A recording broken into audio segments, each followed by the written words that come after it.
The man convicted of killing his wife 4 years ago is seeking a new trial, and the man who pleaded guilty to helping him carry it out is back in court, fearing for his life in prison.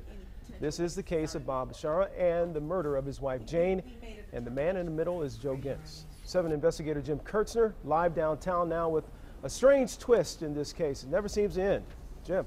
Yeah, Curtis, the only thing predictable about this case is it remains unpredictable and crazy, and we are back to that handyman with the low IQ, Joe Gentz, who worked for Bob Bashara, back on the witness stand here at the courthouse this afternoon, wanting to change his testimony to now say the police wanted him to frame Bob Bashara.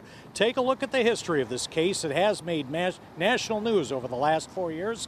Bob Bashara convicted by a jury of murdering his wife Jane back in January of 2012. The evidence? He didn't want a divorce. He wanted his wife dead so he wouldn't lose a lot of money and he could live a new life with other women he met in the BDSM sex lifestyle. Handyman Joe Gentz had originally testified he was paid for and threatened by Bob Bashara to kill Jane.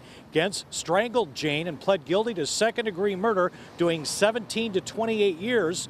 But now, by changing his testimony, he's putting it all on the line. He could do life in prison without parole. But get this, he now says his life is at stake behind bars with prison justice. I got assaulted 4 times. I got a busted hand. I had people putting stuff underneath my mattress like I shanked. What is my life worth? Number 1, I've been called a rat. Okay, what do they do with rats in prison?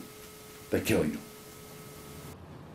Now, coming up next hour at 6, Joe Gentz testifies in chilling detail how he killed Jane in the garage of their home in Grosse Pointe Park with Bob Bashara holding a gun at him. How does this help Bob Bashara get a new trial? We'll also have those answers next hour at 6. For now, I'm live downtown. Jim Kurtzner, 7 Action News. All right, thank you, Jim.